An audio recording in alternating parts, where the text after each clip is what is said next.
نعمتوں کا خزینہ، کیونکہ اس ماہ میں اترا قرآن۔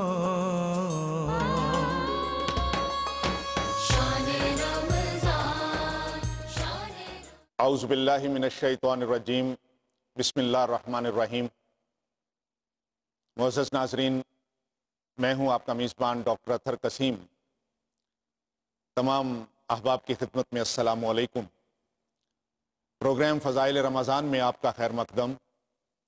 یہ پروگرام سماجی موضوعات پہ ہوتا ہے اور ARYQ TV کے پلیٹ فارم سے آپ کے لیے یہ پروگرام، دنیا بھر کے ناظرین کے لیے یہ پروگرام، اور پاکستان کے طول و عرض میں دیکھے جانے والے علاقوں میں یہ پروگرام آپ کے لیے پیش کیا جاتا ہے۔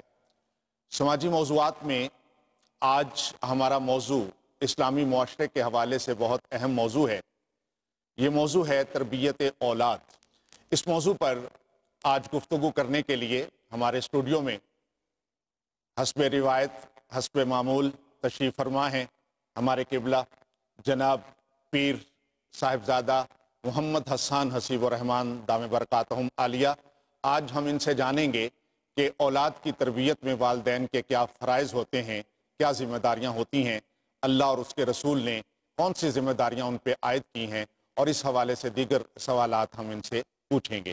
بہت شکریہ پیر صاحب کہ آپ آج تشریف لائے ہمارے پروگرام میں اور ہماری عزت افزائی ہوئی۔ آپ سب سے پہلے یہ فرمائیے کہ اسلام میں تربیت اولاد کی ضرورت اور اہمیت کیا ہے؟ ہمارے ناظرین آپ سے یہ جاننا چاہیں گے کہ تربیت اولاد اسلام میں کتنی ضروری ہے۔ بسم اللہ الرحمن الرحیم، الصلاۃ والسلام علیکہ یا سیدی یا رسول اللہ۔ بہت شکریہ ڈاکٹر صاحب۔ یقیناً آج کا عنوان مستقبل میں معاشرے کی تعمیر اور ترقی کے لیے بہت اہم ہے، تربیت اولاد۔ تربیت اولاد کے لیے کہ اسلام میں بہت اہمیت ہے۔ اللہ کریم نے خود قرآن کریم میں حکم ارشاد فرمایا کہ اے ایمان والو، اپنے آپ کو اور اپنی اولادوں کو جہنم کی آگ سے بچاؤ جس کا ایندھن لوگ اور پتھر ہوں گے۔ تو پتہ چلا کہ اللہ کریم نے قرآن کریم میں ہمیں خود کو بھی اور اپنی اولادوں کو بھی جہنم کی آگ سے بچانے کا حکم ارشاد فرمایا ہے۔ یہ تبھی ممکن ہے جب ہم اپنی بھی اصلاح کریں گے اور اپنی اولاد کی بھی اصلاح کریں گے، خود بھی اعلیٰ تربیت حاصل کریں گے اور اپنی اولاد کو بھی اعلیٰ تربیت دیں گے۔ صرف خود اعلیٰ تربیت حاصل کرنا کافی نہیں ہے، بلکہ پھر اس تربیت کو اولاد میں بھی منتقل کرنا بہت ضروری ہے، بہت ضروری ہے۔ کیونکہ اگر ہم نے اپنی اولاد کو کسی گناہ سے بچنے کی تلقین نہیں کی ہوگی، اگر ہم نے اپنی اولاد کو برائیوں سے بچنے کے لیے تربیت نہیں کی ہوگی، اور اگر جس برائی سے بچنے کی یا جس گناہ سے بچنے کی ہم نے تلقین نہیں کی ہوگی، جب وہ گناہ اولاد کرے گی یا جب وہ برائی اولاد کرے گی تو اس کی پوچھ صرف اولاد سے نہیں ہوگی، اس کا گناہ صرف اولاد کو نہیں ہوگا بلکہ ہم سے بھی اس کی پوچھ ہوگی۔ تو اولاد کی تربیت کرنا، بہترین تربیت کرنا اپنی اولاد کی، اس کا اللہ کریم نے ہمیں قرآن کریم میں حکم ارشاد فرمایا ہے، قرآن میں حکم فرمایا ہے۔ حضور علیہ السلام کی یہ حدیث بخاری میں موجود ہے۔ آقا علیہ السلام ارشاد فرماتے ہیں کہ تم میں سے ہر شخص ایک حاکم ہے اور اس سے اس کی رعایا کے متعلق پوچھا جائے گا، یعنی جو ملک کا حاکم ہے اس سے ملک کے بارے میں پوچھا جائے گا، جو صوبے کا حاکم ہے اس سے صوبے کے بارے میں پوچھا جائے گا۔ لیکن یہاں محدثین فرماتے ہیں، حضور نے فرمایا تم میں سے ہر شخص حاکم ہے اور اس سے اس کی رعایا سے متعلق پوچھا جائے گا۔ اس میں بھی اپنی جگہ حاکم ہوں، آپ بھی اپنی جگہ حاکم ہیں، اعلیٰ سے لے کے ادنا سے ادنا تک، امیر سے لے کے غریب سے غریب تک، طاقتور ترین سے لے کے کمزور ترین انسان تک، ہر ایک اپنی جگہ ایک حاکم ہے اور اس کی ایک اپنی رعایا ہے۔ وہ حاکم کس کا ہے؟ وہ حاکم اپنے گھر کا ہے، اور اس کی رعایا کیا ہے؟ اس کے بیوی بچے، اس کے اہل و عیال، یہ اس کی رعایا ہے، اس کی رعایا ہے۔ اس سے پوچھا جائے گا اس کے بیوی بچوں کے بارے میں، جہاں یہ پوچھا جائے گا کہ کیا تم نے ان کی ضروریات کو پورا کیا، کیا تم نے ان کا کھانا پینا رہن سہن سب پورا کیا، سارے معاملات کا خیال کیا۔ جہاں یہ پوچھا جائے گا وہیں ایک اہم ترین سوال یہ ہوگا کہ کیا تم نے ان کی اعلیٰ تربیت کی یا نہیں کی۔ صرف غذا کے متعلق نہیں پوچھا جائے گا بلکہ ان کے کردار کے متعلق بھی سوال کیا جائے گا کہ تم نے اپنے بچوں کی تربیت کیسے کی، اپنے بچوں کی تربیت کیسے کی۔ بیوی سے پوچھا جائے گا کہ تم نے شوہر کے بچوں کی کیسی تربیت کی، وہ تو سارا دن محنت کرتا تھا، ان کے لیے رزق حلال کے لیے جو ہے وہ کوشش کرتا تھا، محنت کرتا تھا، تم گھر میں ہوتی تھی صرف کھانا بنا کے کھانا دے کے اپنے آپ کو بری و ذمہ کیا، ٹی وی ڈرامے فلمیں دیکھتے رہے، یا بچوں کی تربیت بھی کی۔ بچوں کی تربیت کے لیے عورت سے بھی سوال کیا جائے گا۔ ڈاکٹر صاحب والدین اپنی اولاد کو جو سب سے بڑا تحفہ دے سکتے ہیں وہ اچھی تربیت ہے۔ آج کوئی والد اگر اپنے بچے کو مکان بنا دے، جائیداد بنا دے، گاڑی لے دے، کوئی دنیا کی چیز دے دے تو وہ سمجھتا ہے میں نے اپنی اولاد کو بہت بڑا تحفہ دے دیا۔ ہاں یہ سب کچھ ضروری ہے اور اچھا ہے، لیکن حضور علیہ السلام کی یہ حدیث ترمذی میں موجود ہے۔ حضور علیہ السلام حضرت عمر بن عاص رضی اللہ تعالیٰ عنہ راوی ہیں، حضور علیہ السلام ارشاد فرماتے ہیں کہ کوئی والد اپنے اولاد کو جو سب سے بہترین تحفہ دے سکتا ہے وہ حسن ادب ہے، وہ اچھے آداب کی تلقین ہے، وہ حسن اخلاق کی تعلیم ہے۔ ایک والد اپنے بچے کو جو سب سے اچھا تحفہ دے سکتا ہے وہ اچھے کردار ہے، وہ اچھا کردار ہے، یعنی اچھی تربیت کے ذریعے۔ اور یہ تربیت کا سلسلہ شروع سے جاری رہا۔ اللہ تعالیٰ نے قرآن میں مثال دی کہ حضرت آدم علیہ السلام نے اپنے بیٹے شیس علیہ السلام کی تربیت کی، حضرت نوح علیہ السلام نے اپنے چاروں بیٹوں کی تربیت کی، 3 ایمان لائے، چوتھا نہیں لایا لیکن آخری وقت تک اس پہ کوشش جاری رکھی۔ حضرت ابراہیم علیہ السلام نے اپنے بیٹے کی تربیت کی، حضرت اسماعیل علیہ السلام کی، حضرت داؤد علیہ السلام نے اپنے بیٹے حضرت سلمان علیہ السلام کی تربیت کی۔ تو یہ سلسلہ شروع سے جاری ہے۔ جی قبلہ، آپ نے بڑے اچھے انداز میں یہ بتایا کہ اسلام میں تربیت اولاد کی کیا اہمیت ہے، لیکن اکثر معاشرے میں یہ دیکھنے میں آتا ہے کہ کچھ والدین اپنے بچوں کی تربیت کا صحیح طور پہ حق ادا نہیں کر پاتے، ان کی اسلامی خطوط پہ تربیت نہیں کرتے، بلکہ وہ تربیت کرنے سے اپنا دامن بچاتے رہتے ہیں۔ ایسے والدین کو کیا تربیت یافتہ ہونا ان کا بھی ضروری ہے پہلے، تاکہ وہ آگے تربیت کر سکیں؟ اس حوالے سے آپ کیا فرمائیں گے؟ ڈاکٹر صاحب، والدین کے لیے سب سے زیادہ ضروری یہ ہے کہ والدین خود تربیت یافتہ ہوں اور ٹرینڈ ہوں۔ صرف یہ نہیں کہ بس اولاد ہو گئی، اولاد خود اب سیکھ جائے گی، جو بڑے ہوں گے سیکھتے جائیں گے، نہیں، والدین کا خود جو ہے وہ تربیت یافتہ ہونا اور ٹرینڈ ہونا ضروری ہے۔ والدین کا تربیت کرنے کے لیے اپنی ذمہ داریوں کا احساس ہونا اور ذہنی طور پہ تیار ہونا یہ بے حد ضروری ہے۔ ڈاکٹر صاحب، اگر یہ نہیں ہوگا، ہم سمجھتے ہیں، والدین سمجھتے ہیں کہ صرف بچوں کو پہننا سکھا دیا، بولنا سکھا دیا، کھانا سکھا دیا، یہی کافی ہے۔ ہاں یہ بھی تربیت میں ضروری ہے، لیکن یہ سب کچھ تو ایک جانور بھی کر لیتا ہے۔ جانور بھی اٹھتے بیٹھتے ہیں، چلتے ہیں، کھا لیتے ہیں، جانور بھی یہ سب کچھ کر لیتے ہیں۔ سب سے زیادہ ضروری یہ ہے کہ تہذیب کے اعتبار سے اور مذہب کے اعتبار سے بچوں کی کن خطوط پر تربیت کرنی ہے ان کا تعین کرنا ضروری ہے۔ اگر کسی نے یہ تعین نہیں کیا، اگر والدین کو اپنی ذمہ داریوں کا احساس ہی نہیں ہے تربیت کے لیے، اگر والدین تربیت کرنے سے پہلے خود ہی ٹرینڈ نہیں ہے، تو ڈاکٹر صاحب بالکل ایسے ہی مثال ہے جیسے کوئی یونیورسٹی میں پروفیسر بغیر پڑھے پڑھانے کے لیے بیٹھ جائے، بغیر پڑھے کوئی پڑھانے کے لیے بیٹھ جائے تو اسٹوڈنٹس کا تو بیڑا غرق ہی ہونا ہے نا۔ اگر کوئی ایسا شخص جو خود ہی روحانیت کی منزل پہ فائز نہیں ہے، وہ شیخ طریقت بن کے لوگوں کی منازل طے کرانے کا ضامن بن جائے تو مریدوں کا تو بیڑا غرق ہی ہونا ہے۔ بالکل ایسے ہی ہے، اگر والدین کو تربیت کرنے کے لیے ذمہ داری کا احساس نہیں ہوگا، والدین بن جائیں گے تو بچوں کا بیڑا غرق ہی ہونا ہے، بچوں کا بیڑا غرق ہی ہونا ہے۔ ڈاکٹر صاحب، ہمارے معاشرے میں یہی مسئلہ درپیش ہے کہ یا تو والدین تربیت کرتے نہیں، اور اگر کرنا چاہیں تو انہیں پتہ ہی نہیں ہوتا کہ تربیت کیسے کرنی ہے، تربیت کیسے کرنی ہے۔ والدین کا اولاد کی تربیت کرنا کتنا ضروری ہے اور والدین کا خود کے لیے ٹرینڈ ہونا یہ کتنا اہم ہے، اس کا آپ اس حدیث سے اندازہ لگائیں۔ بخاری میں حدیث موجود ہے، حضور علیہ السلام ارشاد فرماتے ہیں کہ ہر بچے کی ولادت فطرت پہ ہوتی ہے۔ اب یہ والدین ہیں جو کوئی ان کو یہودی بنا دیتا ہے، کوئی ان کو نصرانی بنا دیتا ہے اور کوئی ان کو مجوسی بنا دیتا ہے۔ ہاں بعد میں جب وہ بڑا ہو، اللہ اس کو توفیق دے، وہ مسلمان ہو جائے، یہ اس کا مقدر ہوتا ہے۔ لیکن ڈاکٹر صاحب، والدین کی تربیت اتنی اہم ترین چیز ہے کہ بچہ اپنے مذہب کا تعین کرنے کے لیے بھی والدین کی تربیت کا محتاج ہوتا ہے۔ اسی حدیث کی تشریح بیان کرتے ہوئے امام غزالی ارشاد فرماتے ہیں کہ بچے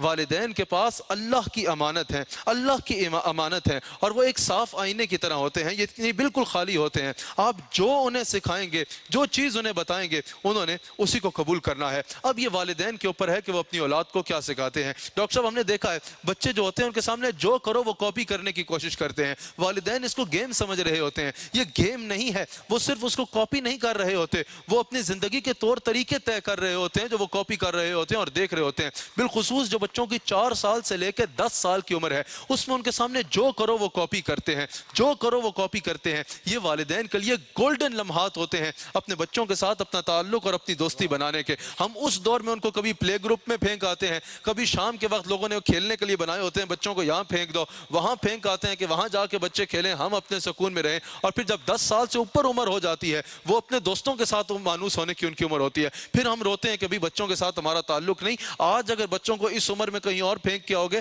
جب خود بوڑھے ہوگے تو وہ تمہیں بھی پھر اولڈ ہاؤس میں چھوڑ کے آئیں گے۔ اگر چاہتے ہو اولاد سے دوستی کا تعلق قائم ہو، جس تعلق بنانے کا حکم ہے، تو اولاد سے دوستی کا تعلق بنانے کے لیے بالخصوص اس عمر میں اولاد کو سینے کے جتنا قریب رکھ سکو اتنے قریب رکھو۔ واہ واہ واہ، بہت اچھے انداز میں آپ نے وضاحت کی ہے۔ قبلہ یہ بتائیے کہ گھر کا جو ماحول ہوتا ہے تربیت اولاد کے حوالے سے، اس گھر کے ماحول کا بچے کے اوپر کتنا اثر ہوتا ہے؟ جیسے ماں باپ صبح اٹھ کے نماز پڑھتے ہیں، تلاوت کرتے ہیں، ایک دوسرے سے اچھے انداز میں گفتگو کرتے ہیں اور اوورآل ایک اخلاقیات گھر کے اندر نظر آتی ہے، تو اس کا بچے کی تربیت پر کچھ اثر ہوتا ہے اور کیسے ہوتا ہے؟ ڈاکٹر صاحب بالکل، گھر کا ماحول بچے کی زندگی پر گہرا اثر رکھتا ہے۔ بچے جلدی کسی بھی چیز یا عمل سے متاثر ہو جاتے ہیں۔ والدین کے لیے بہت ضروری ہے گھر کا ماحول اچھا رکھنا۔ قبلہ گھر کے ماحول کے اعتبار سے اور تربیت کے اعتبار سے، دونوں اعتبار سے ڈاکٹر صاحب اگر والدین اپنے بچوں پر کوئی سب سے بڑا احسان کرنا چاہتے ہیں نا تو وہ یہ ہے، سب سے بڑا احسان کرنا چاہیں تو بچوں کا والدین کا بچوں کے اوپر سب سے بڑا احسان یہ ہوگا کہ بچوں کے سامنے جھگڑا نہ کرے، بچوں کے سامنے جھگڑا نہ کریں، گھر میں ڈپریشن کا ماحول نہ بنائیں، ڈپریشن کا ماحول نہ بنائیں۔ اگر والدین بچوں کے سامنے جھگڑا کریں گے، گھر کے ماحول میں جو ہے وہ ڈپریشن کریٹ کریں گے تو کیا ہوگا؟ سب سے پہلا نقصان یہ ہوگا کہ بچوں کا ذہن رک جائے گا، بچوں کا ذہن چھوٹا رہ جائے گا۔ پھر کیا ہوگا؟ بچے جو ہے ان کا ذہن رک جائے گا، ان کا ذہن نہیں بڑھے گا اور وہ جھگڑا کرنا ہی سیکھیں گے۔ اور ایک بہت بڑا نقصان یہ بھی ہوگا کہ وہ والدین جو بچوں کے سامنے جھگڑے کرتے ہیں وہ بچوں کے لیے پھر آئیڈیل نہیں رہتے۔ وہ بولتے ہیں بھئی ان کو ہر وقت اپنے تنازع پڑے ہوتے ہیں، یہ ہمیں روشن مستقبل کیسے دیں گے؟ وہ والدین جو ہر وقت جھگڑا کرتے ہیں وہ بچوں کے لیے آئیڈیل نہیں رہتے اور بچے ڈپریشن کا شکار ہو جاتے ہیں۔ اور اگر والدین بیوی جو ہے وہ شوہر کے ساتھ محبت کے رویے سے پیش آئے گی بچوں کے سامنے، اور شوہر بیوی کے ساتھ محبت کا رویہ رکھے گا بچوں کے سامنے، بچوں کا ذہن کھلے گا، ان کا ذہن کھلے گا، والدین سے زیادہ قریب ہوں گے، گھر ان کے لیے امن و سکون کا گہوارہ بنے گا، والدین ان کے آئیڈیل بنیں گے۔ بہت ضروری ہے گھر کا ماحول اچھا رکھنے کے لیے یہ چیز کہ والدین بچوں کے سامنے گھر کا ماحول صاف اور اچھا رکھیں، صاف اور اچھا رکھیں۔ اور اس میں ایک اور اہم ترین چیز میں عرض کرنا چاہوں گا ڈاکٹر صاحب کہ گھر کا ماحول جو ہوگا بچے اسی کو اڈاپٹ کریں گے، بچے اپنے گھر کا ماحول دیکھیں گے اور اسی کو اڈاپٹ کریں گے۔ آج والدین بچوں کو ہر برا کام بچوں کے سامنے کرتے ہیں، گھر میں ہر برا کام بچوں کے سامنے کرتے ہیں اور بچوں سے ایکسپیکٹ کرتے ہیں کہ یہ برا کام نہیں کریں گے۔ یہ تو ڈاکٹر صاحب دنیا کے کسی معاشرے میں ممکن نہیں ہے، دنیا کے کسی معاشرے میں یہ ممکن نہیں ہے کہ اگر میں اپنی اولاد کے سامنے ڈاکٹر صاحب جھوٹ بولوں گا نا تو میری 1000 تقریریں ایک طرف، میری اولاد میری تقریریں نہیں دیکھے گی، میرے الفاظ سے زیادہ میرا عمل دیکھے گی، میرا عمل دیکھے گی۔ اگر میں اپنے بچوں کے سامنے بولوں گا کہ جھوٹ نہیں بولنا لیکن خود جھوٹ بولوں گا، کوئی فون آئے گا تو بچوں کو بولوں گا اٹھا کے بول دو ابا گھر پہ نہیں ہے، تو بچوں نے پھر جھوٹ بولنا ہی سیکھنا ہے۔ پھر اگر بچے جھوٹ بولیں گے تو وہ بچوں کا قصور نہیں ہے، وہ میری تربیت کا قصور ہے۔ اگر میں بچوں کے سامنے گالیاں نکالوں گا تو پھر بچوں نے گالیاں نکالنی ہے۔ میں اگر بچوں کے سامنے چوکی پہ رک کے رشوت دوں گا، بچے بچپن سے رشوت دینا اور لینا سیکھ لیں گے۔ اور اگر میں گناہوں سے بچ کے رہوں گا تو میرے بچے کبھی گناہوں کی طرف نہیں جائیں گے۔ گھر کا ماحول دینی ہوگا تو بچے دیندار بنیں گے، گھر کے ماحول میں گناہ ہوں گے تو بچے بدکار بنیں گے۔ بہت خوب بات کی آپ نے۔ والدین پیر صاحب جو ہوتے ہیں ان میں ماں اور باپ دونوں آتے ہیں۔ باپ تو چلو رزق حلال کے لیے اپنے فرائض پورے کر رہا ہوتا ہے، تو ماں کے لیے تو کسی شاعر نے کیا خوب کہا تھا کہ ماں وہ طوبائے مشیت ہے کہ جس کا سایہ آدمی کے لیے فردوس نما ہوتا ہے۔ ماں کے ہونٹوں سے مسلے پہ دعائیں لے کر آدمی اپنے مقدر کا خدا ہوتا ہے۔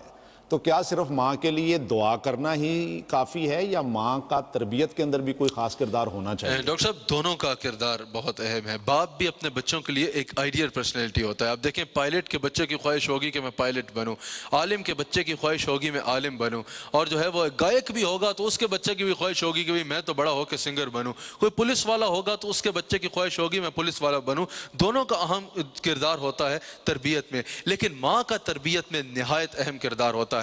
بچے کی تربیت کا دار و مدار ماں سے ہوتا ہے، اور یہ میں نہیں کہہ رہا، یہ مصطفیٰ جان رحمت صلی اللہ علیہ وآلہ وسلم نے ارشاد فرمایا کہ ماں کی گود بچے کے لیے، اولاد کے لیے پہلی درسگاہ ہوتی ہے۔ بچے کی تربیت کا سلسلہ ماں کی گود سے شروع ہوتا ہے، ماں کی گود سے شروع ہوتا ہے۔ ڈاکٹر صاحب بڑے لوگوں کی کامیابی کے پیچھے ماں کی تربیت کا ہاتھ ہوتا ہے۔ جن جگہوں میں عورت کی عزت نہیں ہوتی وہ معاشرے تباہ ہو جاتے ہیں، وہ معاشرے تباہ ہو جاتے ہیں۔ ایک کامیاب ملک کے سربراہ کا ایک قول میری نظر سے گزرا تھا، اس نے کہا تھا تم مجھے اچھی مائیں دو میں تمہیں اچھی قوم دوں گا۔ یعنی تم اپنی، نیپولین نے کہا تھا کہ اگر تم اپنی اولاد کی، اپنی بچیوں کی اچھی تربیت کرو گے تو وہ بچیاں جب ماں بنیں گی تو وہ اپنی اولاد کی اچھی تربیت کریں گی، اپنی اولاد کی اچھی تربیت کریں گی، اور جب مائیں اولاد کی اچھی تربیت کریں گی تو تمہیں اچھی قوم ملے گی، تمہیں اچھی قوم ملے گی۔ لیکن ڈاکٹر صاحب یہ بھی بات ذہن میں لانی چاہیے، ہر جگہ نہیں ہوتا لیکن بعض جگہوں پہ یہ ہوتا ہے۔ میں ان ناظرین کو مخاطب کر کے کہنا چاہوں گا کہ اگر اگر ماں کی گھر میں حیثیت نوکرانی جیسی ہوگی تو وہ ماں بچوں کی خاک عزت کرے گی کیا؟ وہ ماں بچوں کی خاک تربیت کرے گی؟ وہ ماں بچوں کی کیسے تربیت کرے گی؟ آج ساس سسر اپنی بہو سے گلہ تو کرتے ہیں، آج شوہر اپنی بیوی سے گلہ تو کرتا ہے کہ بھئی اولاد کی تربیت میں ہے جو کمی ہے۔ ذرا یہ بھی سوچو، اگر تم بات بات پہ بچوں کی ماں کو بچوں کے سامنے ذلیل کرو گے تو بچے اپنی ماں کی عزت کیسے کریں گے؟ اگر ہر کام گھر کا جو ہے کھانا بھی اسی نے بنانا ہے، اچھا یہ بھی بنانا چاہیے، اس سے بہویں یہ نہ کہیں ٹی وی پہ دیکھ کے کہ پیر صاحب نے کہا کہ ایسے کام نہ کریں۔ اگر گھر کا ہر کام جو ہے وہ عورت کے سر پہ پھینک دیا جائے گا اور پھر بھی اس کو عزت بھی نہیں دی جائے گی، بچوں کے سامنے ساس بھی اس کو ذلیل کر رہی ہے، سسر بھی ذلیل کر رہا ہے، شوہر بھی ذلیل کر رہا ہے، تو بچے بھی اس کی عزت نہیں کریں گے۔ اور جب بچے اس کی عزت نہیں کریں گے تو وہ کیا خاک تربیت کرے گی؟ وہ خاک تربیت کرے گی۔ اگر چاہتے ہو کہ ماں اپنے بچوں کی اچھی تربیت کرے تو بچوں کے سامنے ماں کو وقار دو، ماں کو عزت دو۔ جب ماں کو عزت اور وقار دو گے تو وہ بچوں کی ایسی تربیت کرے گی جیسے ایک ماں نے تربیت کی تھی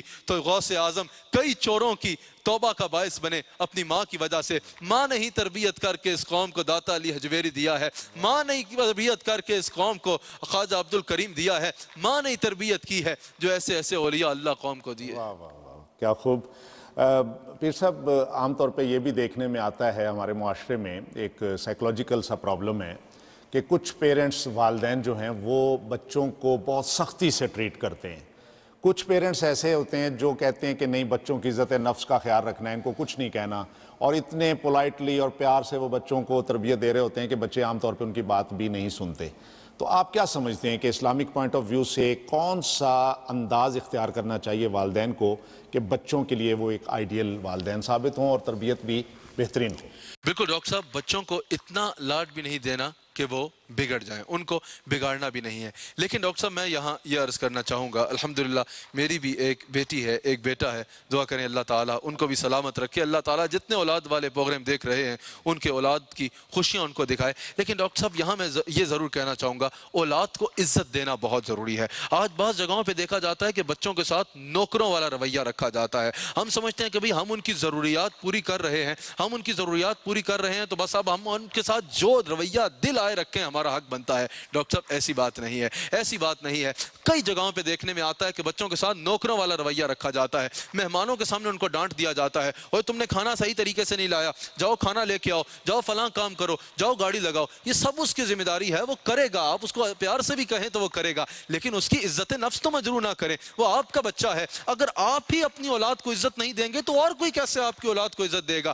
بڑے بہن بھائیوں کو چھوٹے بہن بھائیوں کے سامنے ذلیل کر دیا جاتا ہے۔ جب چھوٹے بہن بھائی اپنے بڑے بہن بھائیوں کو روزانہ ذلیل ہوتے دیکھیں گے تو وہ کیسے عزت کریں گے اپنے بڑے بھائی بہن کی؟ اس لیے اولاد کو عزت دینا ضروری ہے۔ اور ڈاکٹر صاحب اس کا نقصان یہ ہوگا کہ اگر ہم نے اپنی اولادوں کو عزت نہ دی، کہ جب ہماری اولاد ہمارے ساتھ ہی اپنی عزت محسوس نہیں کرے گی، ہمارے ساتھ ہی کمفرٹیبل نہیں ہوگی، ہمارے ساتھ ہی کمفرٹیبل نہیں ہوگی، تو پھر وہ ہماری فرما بردار بھی نہیں رہ سکتی، فرما بردار بھی نہیں رہ سکتی۔ میں قربان جاؤں اپنے مصطفیٰ علیہ السلام پہ ڈاکٹر صاحب، کون سا شعبات زندگی میں سے ایسا شعبہ ہوگا کہ جس میں میرے مصطفیٰ کے فرامین موجود نہیں ہیں؟ مشعل راہ کے طور پہ ابن ماجہ میں حدیث موجود ہے، حضرت انس راوی ہیں، حضور علیہ السلام نے فرمایا اپنے اولاد کو عزت دو اور ان کو اچھے آداب سکھاؤ۔ عزت بھی دینی ہے لیکن بگاڑنا بھی نہیں ہے، ان کو اچھے آداب سکھانے ہیں، اچھے آداب سکھانے ہیں۔ اور دوسری اہم ترین بات ڈاکٹر صاحب میں یہ کرنا چاہوں گا کہ یہاں ہمارے معاشرے میں ایک اور پوری دنیا میں یہ مسئلہ ہے کہ جہاں فیوریٹزم ہوتا ہے وہاں کچھ بچے انسان زیادہ فیوریٹ ہو جاتے ہیں، بالخصوص مثال کے طور پہ بیٹا فیوریٹ ہو جاتا ہے اور بیٹی نگلیکٹ ہو جاتی ہے۔ بعض اوقات ایسا بھی ہوتا ہے کہ بیٹی فیوریٹ ہوتی ہے، بیٹا نگلیکٹ ہو جاتا ہے۔ ساری آپ کی اولاد ہے، کسی ایک کو ایسا فیوریٹ نہ بنائیں کہ ساری توجہ اور ساری محبت اس چلی جائے اور باقی نگلیکٹ ہو جائیں گے، باقی نگلیکٹ ہو جائیں۔ ڈاکٹر صاحب اکثر میں نے دیکھا ہے کہ والدین کی طرف سے لیک آف اٹینشن کی وجہ سے بچے سیلف کانفیڈنس کھو بیٹھتے ہیں، اور جن بچوں کا سیلف کانفیڈنس والدین کے رویے کی وجہ سے کھو بیٹھے ہیں جو بچے، ان کا پھر دنیا میں کہیں سیلف کانفیڈنس بحال نہیں کیا جا سکتا۔ میرے مصطفیٰ علیہ السلام کی حدیث ہے، حضور علیہ السلام ارشاد فرماتے ہیں کہ اپنے اولاد کے درمیان عدل کرو، یہاں تک کہ بوسہ دینے میں بھی عدل کرو۔ اگر اپنے اولاد میں سے ایک کو بوسہ دو تو دو جس کے سامنے دوسرے کے سامنے بوسہ دیا ہے اس کو بھی جا کے اسی طرح پیار کرو اور بوسہ کرو کرے کہیں وہ احساس کمتری کا شکار نہ ہو جائے. اور میں ناظرین کو مشورہ دینا چاہتا ہوں اگر کامیاب زندگی چاہتے ہو اور کامیاب باپ بالخصوص باپوں کو مشورہ دوں گا کامیاب باپ بننا چاہتے ہو تو اپنے بچوں کے ساتھ دوستی کا تعلق قائم کرو. ڈاکٹر صاحب میرے بچے ہیں میں نے ان کے ساتھ دوستی کا تعلق قائم کیا ہے. میرے شیخ حالانکہ میرے مرشد بھی ہیں لیکن انہوں نے مجھے ہمیشہ زندگی میں اتنی کمفرٹ لیول دیا ہے کہ جو بات انسان اپنے قریبی ترین دوست سے کرتا ہے وہ بات جا کے انسان اپنے باپ سے کرے تو اولاد کبھی بگڑے گی نہیں. میں آخر پہ یہ چاہ رہا تھا کہ آپ پیغام بھی ایک والدین کے لیے دیں لیکن آپ کی اس گفتگو سے تو بڑا احسن پیغام ہم تک پہنچا کہ اپنے بچوں کی عزت ضرور کریں. بہت بہت شکریہ. جی ضرور. ایک لفظ میں پیغام میں کہنا چاہوں گا ڈاکٹر صاحب حضور علیہ السلام نے فرمایا دو پیغام دینا چاہوں گا. حضور علیہ السلام نے فرمایا اپنے بچوں کو 3 چیزوں کے آداب سکھاؤ.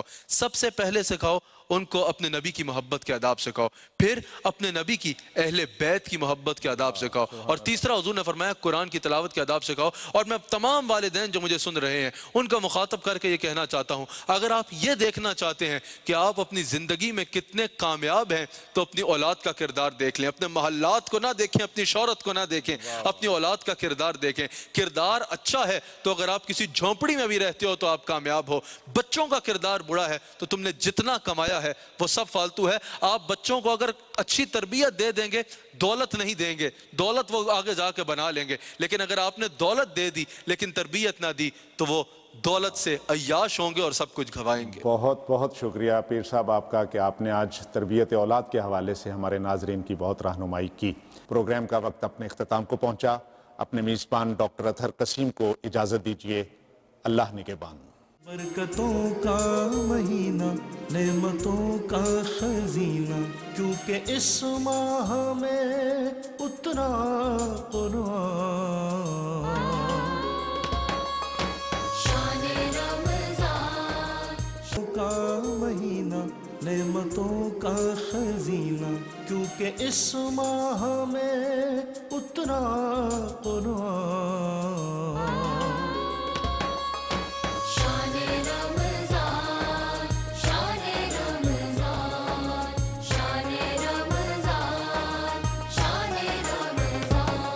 اللہ کی رحمتوں کا خزینہ شان رمضان. اللہ کی رحمتوں کا خزینہ شان رمضان. بخشش و مغفرت